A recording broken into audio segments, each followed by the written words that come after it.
નમસ્કાર, હું છું કિરણ કાપુરે. તમે જોઈ રહ્યા છો નવજીવન ન્યૂઝ. બગદાણા વિવાદ ઘણા વખતથી ચાલી રહ્યો છે અને હવે તેમાં જયરાજ આહિરની ધરપકડ થઈ છે. પણ જયરાજ આહિરની ધરપકડ બાદ પોલીસે એમને કોર્ટમાં રજૂ કર્યા ત્યારે એના રિમાન્ડ ન માંગવામાં આવ્યા. એ વિશે વરિષ્ઠ પત્રકાર પ્રશાંત દયાળ શું કહે છે તે વિશે વાત કરીએ એમની સાથે. પ્રશાંતભાઈ, આ બધું થયું, હવે આમ એવું લાગતું હતું કે મામલો શાંત પડી જશે, પણ આ રિમાન્ડ નહીં માંગ્યા એ એક મુદ્દો બને છે. એ કેમ ન માંગ્યા? કિરણ, પહેલા દિવસથી વાત કરી આખી ઘટનાને 27-28 દિવસ થઈ જાય અને ભાવનગર પોલીસ જે રીતના કામ કરતી હતી અને પછી SIT આવે છે, એ મને એવું લાગે છે કે આપણે એમને એવી તક આપીએ કે એ લોકોને કંઈ ખોટું નહોતું કરવું, કંઈ છુપાવવું નહોતું, પણ એ એવું કામ કરે છે કે જેના કારણે એ શંકાના દાયરામાં આવી જાય એ પ્રકારની ભાવનગર પોલીસની અને SITની ભૂમિકા રહી છે. પહેલી વાત કરીએ કે જ્યારે ઘટના ઘટે છે, બગદાણામાં નવનીત બાલદિયા ઉપર હુમલો થાય છે અને ત્યાંના જે મહિલા PI છે એમને ફરિયાદ નોંધવાની હતી, પણ ફરિયાદ એ નોંધતા નથી કારણ કે એ માનવા તૈયાર નહોતા કે જયરાજ આહિર આ ઘટનામાં છે કે નહીં. અને પછી પોતાના સિનિયર જે છે ડેપ્યુટી SP છે રીમાબા ઝાલા, એને બ્રીફિંગ આપે છે અને રીમાબા ઝાલા જાહેરાત કરી દે છે પત્રકારો સામે કે જયરાજ આહિર ક્યાંય નથી. તો પહેલાં ત્યાં શંકાનો દાયરો ઊભો થયો કે તમે તપાસ જ નથી કરી. તમે તપાસના અંતે આવું કહ્યું હોત તો વ્યાજબી હતું, પણ તપાસ કર્યા વગર તમે જયરાજ આહિરને ક્લીન ચીટ આપો છો. પછી મામલો ગાંધીનગર સુધી પહોંચે છે, મુખ્યમંત્રી સુધી પહોંચે છે. આ બહુ ખરાબ ઘટના છે. મુખ્યમંત્રી સુધી આ પ્રકારની નાની ઘટનાઓ પહોંચે. ભાવનગર પોલીસે આખી ઘટનાને મિસહેન્ડલ કરી, હું એમ કહીશ. મિસહેન્ડલ કરી અને આખી ઘટનાનું મિસકેરેજ કરવાનો પ્રયત્ન કર્યો, એવી સ્થિતિ એમણે નિર્માણ કરી. અને પછી SITનું ગઠન થાય છે, જેના supervisory officer range IG Gautam Parmar છે, કાબેલ ઓફિસર છે. એમને આ પ્રકારના આંદોલનોને ડિફ્યુઝ કરવાનો સારો અનુભવ છે. એટલે એ પોતાની એક ટીમને પસંદ કરે છે, જેમાં યુવાન પોલીસ ઓફિસરને રાખવામાં આવે છે, ASP જયવીર ગઢવી છે. મને એવો પ્રશ્ન થયો કે જયવીર ગઢવીની કેમ પસંદગી કરવામાં આવી? એવો એક પ્રશ્ન થયો, પણ એ તો એમનો નિર્ણય છે. પણ આ મારો એક તર્ક છે કે નવા અધિકારી હોય તો એ સિનિયરને બહુ સવાલ નથી પૂછતા, એટલે શક્ય છે કે સવાલ પૂછનારો તો કોઈને પણ નથી ગમતો. આપણે પણ સરકારને સવાલ પૂછીએ તો સરકારને માઠું લાગે છે. આપણને એવું કહેવામાં આવે છે કે કોંગ્રેસને કેમ સવાલ નથી પૂછતા, તો જે સત્તામાં છે એને જ સવાલ પૂછીશું. તો જયવીર ગઢવીની પસંદગી થાય છે. અને પછી જે રીતના તપાસ ચાલી રહી હતી, બધું ગુપચુપ કરવું, બરાબર, અને એના કારણે એ લોકો શંકાના દાયરામાં સતત આવતા હતા. એટલે એવું લાગતું હતું કે SIT કંઈક છુપાવવા માગી રહી છે. આખરે જયરાજ આહિરની ધરપકડ થાય છે. હવે જયરાજ આહિરની ધરપકડ થાય છે ત્યારે બહુ બધા કોળી સમાજના આગેવાનો નારાજ હતા, એ રાજી થયા.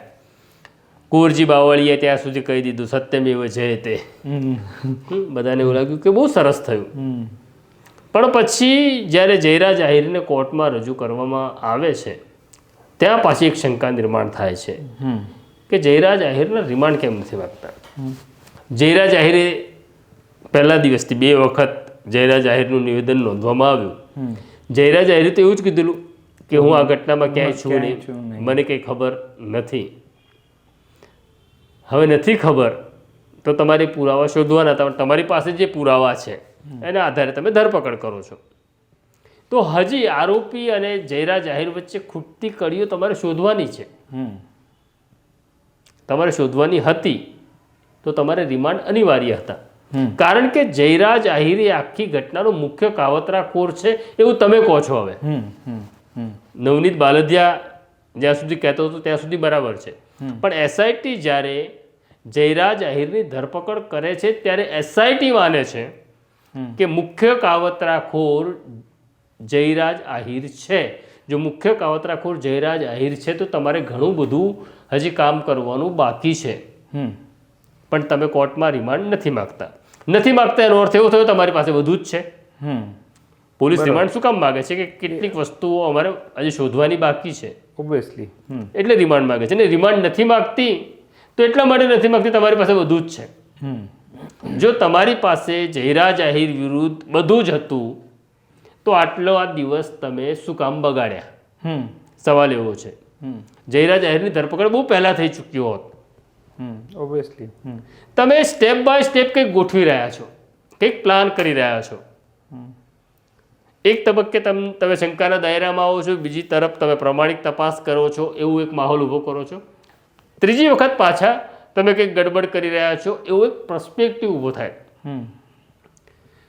ન્યાય અને પોલીસની માટે એક મહત્વની બાબત એવી છે કે ન્યાય થવો એટલું જ નહીં, પણ એના સામે કોઈને શંકા નિર્માણ ન થાય એવો માહોલ ઊભો કરવાનું કામ પણ પોલીસ અને અદાલતનું છે.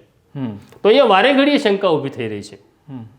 જો જયરાજ આહિર પાસે તમારી પાસે પુરાવા હતા તો પહેલાં એરેસ્ટ થઈ ગયા હોત. નથી તો તમે પુરાવા એકત્રિત કરીને એરેસ્ટ કર્યા અને બાકીની કડીઓ તમારે ગોઠવવાની હતી. હવે કદાચ પોલીસ અમલદાર કે એસઆઈટી એવું કે ના જયરાજ આહિરે બધું કબૂલ કરી લીધું છે, તો એનાથી જયરાજ આહિરને સજા નહીં થાય, કારણ કે પોલીસ સામે આપેલું કોઈ પણ નિવેદન અદાલતમાં ગ્રાહ્ય નથી. એ જયરાજ આહિરને ખબર છે, એ વકીલોએ શીખવાડ્યું હશે. તો તમારી પાસે સાયન્ટિફિક એવિડન્સ હોવા જોઈએ. તો તમારી પાસે સાયન્ટિફિક એવિડન્સ છે કે સાયન્ટિફિક એવિડન્સ નથી? નથી તો તમારે એકત્ર કરવાના, તો તમે કર્યા છે? નથી કર્યા. આ આખા મામલે એસઆઈટી કંઈ બોલી જ નથી. અને જ્યારે જયરાજ આહિરના રિમાન્ડ નથી માગવામાં આવતા ત્યારે આડકતરી રીતે જયરાજ આહિરને મદદ કરી રહી હોય એવું એટલા માટે લાગી રહ્યું છે કે જ્યારે જયરાજ આહિર હવે જામીન અરજી મૂકશે ત્યારે આ બાબતને એ આધાર બનાવશે કે હું આમાં ક્યાંય છું નહીં, એસઆઈટીને મારી સામે કોઈ પુરાવા મળ્યા નથી અને એસઆઈટીએ મારા રિમાન્ડ પણ માગ્યા નથી. માત્ર ફરિયાદીના કહેવાથી મારી ધરપકડ થઈ છે એટલે મને જામીન આપો. તો પ્રત્યક્ષ કે પરોક્ષ રીતે જયરાજ આહિરને કેવી રીતના મદદ કરવી એનું એક માળખું આ લોકોએ ઊભું કરી આપ્યું. આ એટલા માટે પણ લાગે છે કે કોળી સમાજનો આરોપ એવો હતો કે જીતુ વાઘાણી પોલીસને ઇન્ફ્લુઅન્સ કરી રહ્યા છે કે તપાસ કઈ દિશામાં લઈ જવી, કેવી રીતના લઈ જવી. આ આરોપ હતો કોળી સમાજનો. કોળી સમાજ જીતુ વાઘાણીથી ખાસો નારાજ આ ઘટનાને લઈને, કારણ કે એ પોતે મંત્રી છે, પ્રવક્તા છે, છતાં આ વિષય ઉપર એ નથી બોલ્યા. એટલે અત્યારની સ્થિતિ એવી છે કે પાછી એસઆઈટી શંકાના દાયરામાં આવી ગઈ છે અને હવે 1 ફેબ્રુઆરીના રોજ એક ન્યાય સભા મળી રહી છે કોળી સમાજની, એને તમે પરમિશન નથી આપતા. આ દેશની અંદર હવે એવી સ્થિતિ નિર્માણ થઈ છે કે તમે બોલી ન શકો, તમે તમારી વાત રજૂ ન કરી શકો. પછી વડાપ્રધાન આવવાનો હોય, ગૃહમંત્રી આવવાનો હોય તો તમને હાઉસ એરેસ્ટ કરી લેવા. એ બહુ એક હવે પ્રચલિત પ્રથા થઈ ગઈ છે અને આવું કરનાર પોલીસ અમલદારને સંકોચ પણ નથી લાગતો અને શરમ પણ નથી લાગતી. આ લોકો ભૂલી જાય છે કે 58 વર્ષ પછી કે 60 વર્ષ પછી એ નિવૃત્ત થવાના છે. જ્યારે એમણે ખાખી નહીં પહેરી હોય ત્યારે જો આ ટેવ તમે પોલીસ તરીકે પાડી છે તો આ પોલીસ તમારા દરવાજે પણ આ જ રીતના ઊભી રહેશે. ખેર એ જુદો પ્રશ્ન છે, પણ અત્યારની આ સ્થિતિ છે. પણ પ્રશાંતભાઈ, આ જ્યારે આપણે ગોંડલમાં જોયું કે બગદાણામાં જોઈએ છે કે રોજે રોજ ઘટના બને અને અટકળો લાગે, મીડિયામાં બહુ બધી અટકળો થાય, તો ત્યારે પોલીસની એવી ફરજ નથી બનતી કે પ્રેસ કોન્ફરન્સ કરીને થોડી સ્પષ્ટતા કરી દે? એવું કેમ નહીં થતું હોય? આવું નથી કરતા. એટલે આવું ક્યારે ન કરે કે મારે કંઈક છુપાવવું છે. બાકી તમે ડે ટુ ડે બ્રીફિંગ રાખો. તમારી પાસે જેમ સરકારની અંદર પ્રવક્તા છે એવી રીતના પોલીસમાં પણ તમારી પાસે એવી વ્યવસ્થા તમે ઊભી કરી શકો કે આ કેસના પ્રવક્તા આ છે. તમને એવું લાગે કે પીઆઈ, પીએસઆઈ કે ડીવાયએસપી લોચો કરશે તો તમે કોઈ આઈપીએસને જવાબદારી સોંપો ને કે ભાઈ તમે સિલેક્ટિવ બોલો, પણ બોલો. કારણ કે તમે શું કરો છો એ જાણવાનો લોકોને અધિકાર છે. અને પત્રકાર તરીકે જે થઈ રહ્યું છે એ કહેવાનો અધિકાર પત્રકારનો છે. તમે બોલતા નથી.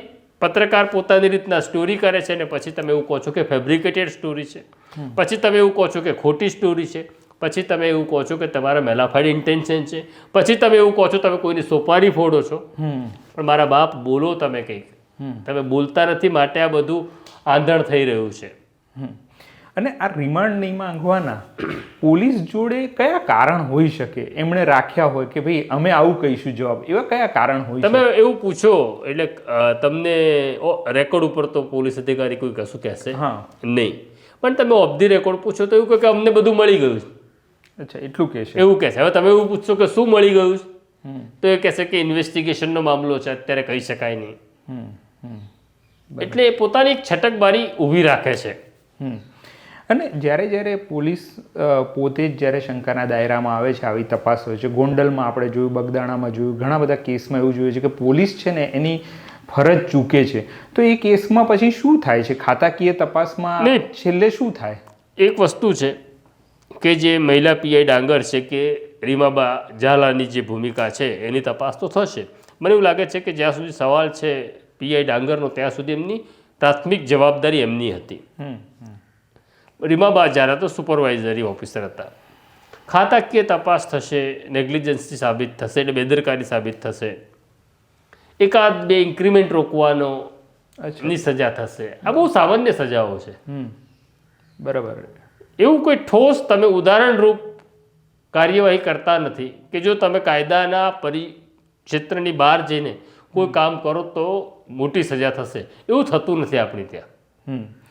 અને જે આમાં ભોગ બનનાર હતા નવનીતભાઈ, એમણે બહુ ત્યારે જે તે વખતે બહુ જોરશોરથી કીધું કે ભાઈ હુમલો કરનાર જયરાજ આહિર છે, પણ એ વખતે ન માનવામાં, પીઆઈ માનવા જ તૈયાર નહોતા, કોઈ માનવામાં ન આવ્યું. અને પછી આખો સમાજ એમના પડખે આવ્યો, ધારાસભ્યો પડખે આવ્યા.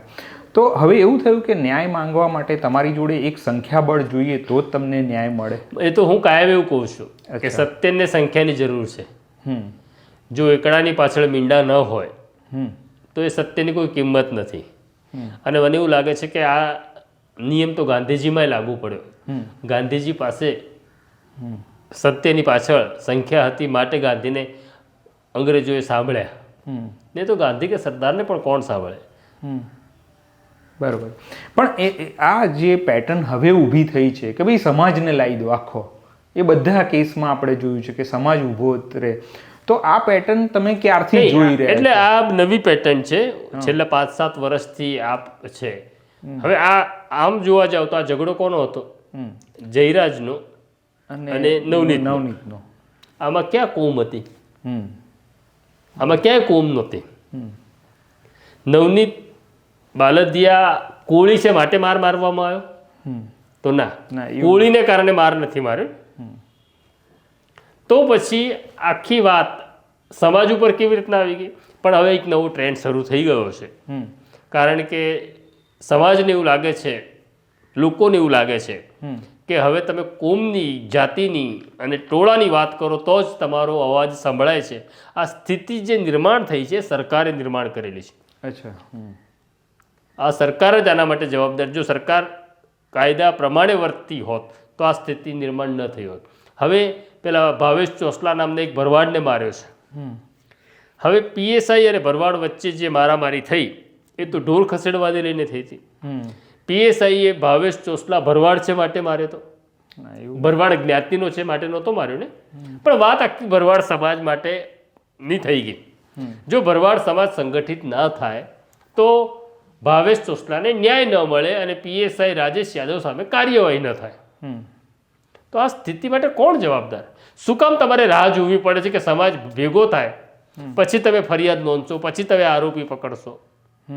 એટલે ખોટો ટ્રેન્ડ છે આ. પણ ટ્રેન્ડ હવે એસ્ટાબ્લિશ થઈ ગયો છે કે આ રીતના જ ન્યાય મેળવી શકાય છે. હવે છેલ્લો સવાલ કે આ જયરાજ આહિરની ધરપકડ થઈ છે, તપાસ શરૂ થઈ છે, આમાં એક્સપેક્ટેડ તપાસનું પરિણામ ક્યાં સુધી આવી શકે એવું આપણે અંદાજો લગાવી શકીએ? એવું નહીં, હવે કશું જરૂર નથી. ટ્રાયલ પર વાત આવશે. ટ્રાયલ પર વાત આવશે. એસઆઈટીએ બધા આરોપીને પકડી લીધા છે. ટ્રાયલ 2-5 વર્ષે ચાલશે. ત્યાં સુધી એવું પણ થાય કે જયરાજ આહિર અને નવનીતભાઈ મિત્ર પણ થઈ ગયા હોય, હમ ઘણી બધી પરિસ્થિતિઓ બદલાઈ ગઈ હોય, ભાજપને ખૂબ પ્રેમ આવે તો જયરાજ આહિર ધારાસભ્ય પણ હોય 27માં, કે જિલ્લા પંચાયતના સભ્ય પણ હોય. આ દેશમાં આ રાજ્યમાં બધું જ શક્ય છે. હમ એટલે આમાં ન્યાયવાળી વાત પછી ભૂલાઈ પણ જતી હોય છે. બહુ બધા લોકો નવનીતને સમજાવવા પણ જાય, ટ્રાયલ ચાલુ થાય ત્યારે, અરે યાર છોડો, આપણે બધા એક જ છીએ, સનાતનીઓ છીએ, એવું ઘણું બધું થશે. પણ એ તો સમયનું કામ કરશે અને સમય જ કહેશે કે શું થાય છે. ઓકે. કારણ કે આપણે ગોંડલમાં પણ જોયું હતું ને, હા જે દલિત યુવાનને માર્યો હતો, આખો સમાજ આવી ગયો હતો, દલિત સમાજ મેદાનમાં આવી ગયો હતો દલિતના મુદ્દાને લઈને, પણ હવે એમાં પણ સમાધાન થઈ ગયું. તો આ હતી પ્રશાંતભાઈ સાથેની ચર્ચા. એટલે હવે જોઈએ બગદાણા મુદ્દા પર આગળ શું થાય છે, અને એ અપડેટ અમે તમારી સમક્ષ લાવતા રહીશું. અત્યારે મારા સાથી દર્શીલ સાથે મને રજા આપશો, પ્રશાંતભાઈને પણ રજા આપશો. નમસ્કાર. વૈષ્ણવજન તો તેને કહીએ જે પીડ પરા